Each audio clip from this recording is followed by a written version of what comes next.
ప్రకాశం జిల్లాలో 5 కేసుల్లో చెవిరెడ్డి భాస్కర్ రెడ్డికి పోలీసులు నోటీసులు ఇచ్చారు.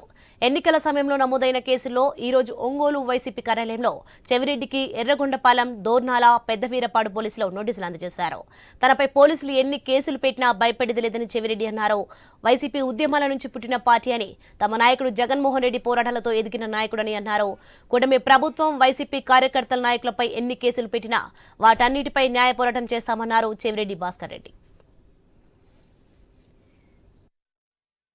వైఎస్ఆర్ కాంగ్రెస్ పార్టీని అనచాలనుకుంటే సాధ్యమా అని అడుగుతున్నాం. గతంలో 88 కేసులు ప్రజల పక్షాన నిలబడి జగనన్న నాయకత్వంలో పోరాటం చేసినందుకు గతంలో ఇదే ప్రభుత్వం కేసులు పెట్టింది. ఈ రోజు 5 కేసులు, ఒకటి కాదు, 2 కాదు, 5 కేసులు నాపై పెట్టి ఈ రోజు నోటీసులు ఇచ్చారు. మా పార్టీ పుట్టిందే పోరాటంతో, మా పార్టీ పుట్టిందే ఉద్యమాలతో. ఖచ్చితంగా 5 కేసులు పెట్టినా, 50 కేసులు పెట్టినా ప్రజల పక్షాన నిలబడి పోరాటం చేస్తాం, పోరాటం చేస్తూనే ఉంటాం. కేసులతో భయపెట్టి వైఎస్ఆర్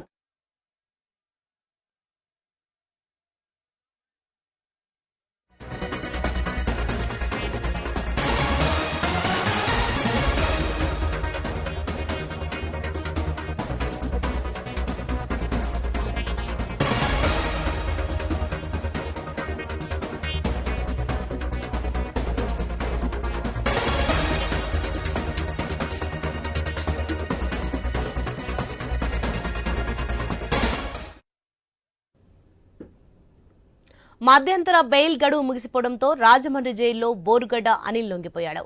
టీడీపీ నేతలు దూషించిన కేసులో ఆయన నిందితుడిగా ఉన్నాడు. పీటీ వారెంట్పై బోరుగడ్డ అనిల్ను గుంటూరు తరలించారు గుంటూరు పోలీసులు. మధ్యంతర బెయిల్ విషయంలో నకిలీ డాక్టర్ సర్టిఫికెట్ సృష్టించిన అంశంపై విచారిస్తున్నారు. తల్లికి అనారోగ్యం పేరుతో బోరుగడ్డ అనిల్ ఇటీవల బెయిల్ పొందారు. ఇందుకోసం నకిలీ మెడికల్ సర్టిఫికేట్లు సృష్టించినట్లు పోలీసులు నిర్ధారించారు.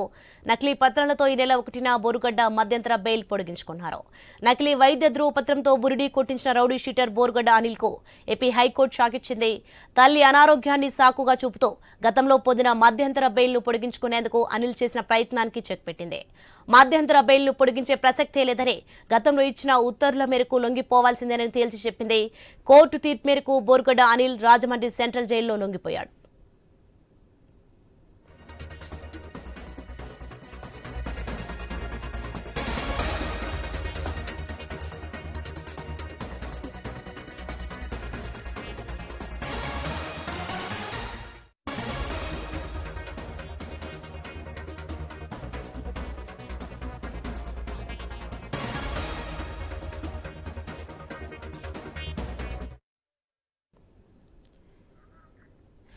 మధ్యంతర బెయిల్ గడువు ముగిసిపోవడంతో రాజమండ్రి జైల్లో బోరుగడ్డ అనిల్ లొంగిపోయాడు. ఇక దీనికి సంబంధించి మరింత సమాచారం మా ప్రతినిధి రమేష్ ఫోన్ లైన్లో అందే సిద్ధంగా ఉన్నారు. గణేష్, టీడీపీ నేతలను దూషించిన కేసులో ఆయన నిందితుడిగా ఉన్నాడు. దీనిపైన అప్డేట్స్ ఏంటి? అంటే రాజమండ్రి సెంట్రల్ జైలులో లొంగిపోయిన తర్వాత తిరిగి మళ్ళీ గుంటూరు పోలీసులు పీటీ వారెంట్ మీద బోరగడ్డ అనిల్ ను గుంటూరు తరలిస్తూ ఉన్నారు.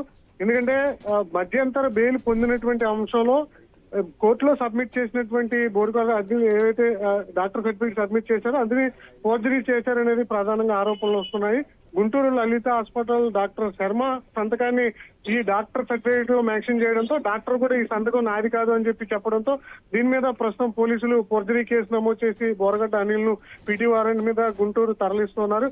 ఇప్పటికే మనం చూస్తాం, కూటమి అధికారంకి వచ్చిన తర్వాత బోరగడ్డ అనిల్ మీద పలు స్టేషన్లో కేసులు నమోదవడం, చంద్రబాబు లోకేష్ ను దూషించినటువంటి కేసులతో పాటుగానే పలువురిని బెదిరించినటువంటి కేసుల మీద బోరగడ్డ అనిల్ కేసులు ఎదుర్కొంటూ ఉన్నారు. ఇదే క్రమంలో తల్లికి అనారోగ్యం కారణంగా చెన్నై ఆసుపత్రిలో ట్రీట్మెంట్ చేయించాలి అని చెప్పి గత నెల 15వ తారీఖున హైకోర్టులో అభ్యర్థన పెట్టడంతో బెయిల్ మంజూరు చేసింది. అయితే ఫిబ్రవరి 15 నుంచి ఫిబ్రవరి 28 వరకు మాత్రమే బోరగడ్డ అనిల్ కు బెయిల్ హైకోర్టు మంజూరు చేయడం జరిగింది. అయితే తర్వాత మరొకసారి తన తల్లికి సీరియస్ గా ఉంది, మరొకసారి ట్రీట్మెంట్ కు అవసరం అని చెప్పి ఏదైతే ఇప్పుడు పెట్టినటువంటి డాక్టర్ సర్టిఫికేట్ ఉందో దాన్ని కోర్టులో సబ్మిట్ చేయడంతో తిరిగి మళ్ళీ నెల 1వ తారీఖు నుంచి నిన్నటి వరకు అంటే 11వ తారీఖు వరకు మధ్యంతర బెయిల్ ను పొడిగించడం జరిగింది హైకోర్టు. అయితే పోలీసులు డాక్టర్ సర్టిఫికేట్ మీద అనుమానాలు వ్యక్తం చేస్తూ డాక్టర్ ని ప్రశ్నించడం, అదేవిధంగా బోరగడ్డ అనిల్ చెన్నై వెళ్లకుండా హైదరాబాద్ లోనే మకాం వేసి అక్కడే ఈ కేసులకు సంబంధించి లాబింగ్ చేసుకున్నట్లుగా ప్రధాన ప్రధానంగా ఆరోపణలు రావడంతో పోలీసులు సీరియస్ గా తీసుకుని ఈ అంశం మీద కేసు నమోదు చేశారు. ప్రస్తుతం రాజమండ్రి సెంట్రల్ జైల్లో బోరగడ్డ అనిల్ లొంగిపోయిన పీటీ వారెంట్ మీద ప్రస్తుతం గుంటూరు తరలిస్తున్నారు. ఫోర్జరీ చేసినటువంటి కేసుల్లో కూడా బోరగడ్డ అనిల్ మీద కేసులు నమోదు చేసి పలు సెక్షన్ల మీద చర్యలు తీసుకునేటువంటి అవకాశం కనిపిస్తుంది. నిన్న కూడా మధ్యంతర బెయిల్ ను పొడిగించాలని చెప్పి హైకోర్టులో మరొకసారి అభ్యర్థన చెప్పడంతో దీని మీద హైకోర్టు కూడా సీరియస్ అవడం జరిగింది. పెట్టిందే నకిలీ సర్టిఫికేట్ తో మధ్యంతర బెయిల్ పొడిగించుకుని మళ్ళీ ఒకసారి అభ్యర్థన చేయడం పట్ల న్యాయమూర్తి కూడా దీని మీద అసహనం వ్యక్తం చేశారు. వెంటనే లొంగిపోవాలని చెప్పి ఆదేశించడంతో బోరగడ్డ అనిల్ రాజమండ్రి సెంట్రల్ జైల్లో సూపరింటెండెంట్ ఎదుట లొంగిపోయిన తర్వాత గుంటూరు పోలీసులు వచ్చి ప్రస్తుతం గుంటూరు తరలిస్తున్నారు. దీని మీద మరొకసారి కూడా అతన్ని కస్టడీకి తీసుకుని విచారించేటువంటి అవకాశం కనిపిస్తుంది. Okay right, thank you Ganesh.